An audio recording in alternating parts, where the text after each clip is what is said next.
गिबियावनो नोंथांमोनखौ आंनि चेनेलाव बयखौबो बरायनानै लानाय जाबाय।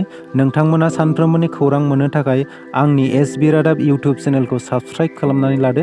लोगोसे खौरांखौ मोजां मोनोब्ला लाइक, कमेन्ट आरो शेयार खालामनानै होदो। आंनि बे खौरांफोरखौ मोजां मोनगोन आरो खौरांफोरखौ जोबजासिम खोनासंलांगोन होननानै आसा खालामनाय थाबाय। दानिया नोंथांमोना खौरांखौ खोनासंलांदो। दिनैनि गिबि खौराङाव दं बर' हारिनि थाखाय मोनसे गोग्गाथाव खौरां। चिरां जिल्लानि स्ट्रबेरी आबादारि अमर बसुमतारीखौ जापानाव प्रेस्टिजियास एग्रिकालचार ट्रेनिं प्रग्रामनि थाखाय सायख'दों। चिरां जिल्लानि लाइमोन आबादारि अमर बसुमतारीया मोनसे जौथाइनिफ्रायनो आबादनि फारसे रोंगौथि थानायजों गासै 9 दाननि प्रेस्टिजियास एग्रिकालचार ट्रेनिं प्रग्रामाव सायख'जायो। थांनाय शुक्रबार एबा 18 मार्च खालि 2019 मायथाइयाव गुवाहाटीनि कामाख्या थानसालियाव खुंनाय अम्बुबाची मेलायाव मानसि बोलि होनाय जाथायजों लोब्बा थानाय 3 सुबुंखौ क्राइम ब्रान्चआ हमदों। मिथिनो मोननाय बायदिब्ला बे मानसि बोलि होनाय जाथायजों खमैबो 4 सुबुंफोरा लोब्बा दं, जेराव नीलाचल हाजोनि दुर्गा मन्दिराव गेजेरारि बैसोनि सासे खर' गैयै आइजोनि गोथै देहाखौ बोखांनो हादोंमोन। बे जाथाया 2019 मायथाइयावनो जादोंमोनब्लाबो जेबो रोखा फोरमान गैयैनि जाहोनाव पुलिस बिफाना दायनिगिरिफोरखौ हमनायाव जाफुंसार जानो हायाखैमोन। नाथाय 4 बोसोरनि उनाव क्राइम ब्रान्चआ गोख्रों नायबिजिरनायनि उनाव 4 दायनिगिरिफोरनि गेजेराव 3 दायनिगिरिफोरखौ हमनो हाबाय आरो सासे दायनिगिरिखौ हमनो थाखाय गोख्रों नायबिजिरनाया सोलिगासिनो दं होननानै मिथिनो मोननाय जादों। Assam stone crusher establishment and regulation rules 2013 नि बायदियै नायबिजिरनायाव गोबां क्रासार मेसिन आरो इटा दिहुनग्रा दारिमिनाव फोरमानलाइ मोननो हायाखै। गुवाहाटी गोजौ बिजिरसालियाव होनाय गसरनि बिथोन बायदियै बन्द' खालामनाय जाबाय। क्रासार मेसिनजों लोगोसे इटा दिहुनग्रा दारिमिनखौ। बे नायबिजिरनायखौ उदालगुरि जिल्ला खुंथाया लानाय जादों।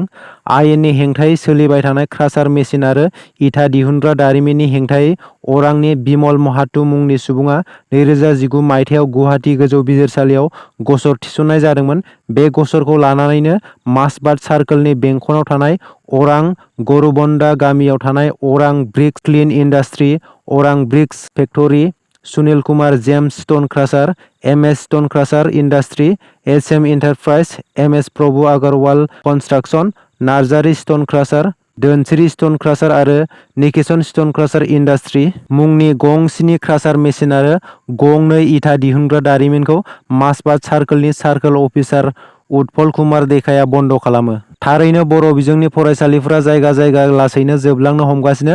बेबादिनो सनितपुर जिल्लानि मिसामारि ओनसोलाव दायो बर' बिजोंनि गुदि फरायसालि गंसेबो गैलिया। मैया बे दुखु गोनां बाथ्राखौ फोरमायथिदों मिसामारि दख'रा एबसुनि आफादगिरि दुमन बर'आ।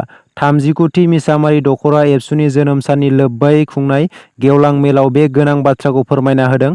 दख'रा एबसुनि आफादगिरिया बुंबावदों, सिगाङाव बर' बिजोंनि गंबा फरायसालिफोर दंमोन, नाथाय फोरोंगिरि गैयैनि जाहोनाव फरायसालिफोरा गोमालांजोब्बाय।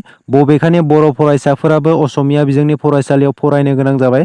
फारसेथिं बर' बिजोंनि फरायसालि गैयैनि जाहोनावबो दिनैनि समाव ओनसोलनि बांसिन बर' सुबुंफोराबो बर' राव रायलायनोबो रोंलिया। बिथाङा बे जेंनाखौ थाबैनो नायबिजिरनो थाखाय बिटिआर सरकारखौ खावलायदों। हाग्रामा महिलारिखौ साबायखर बावदों बिटिआरनि गाहाय मावफुं सोद्रोमा प्रमद बर' बिथाङा। नाथाय मानो?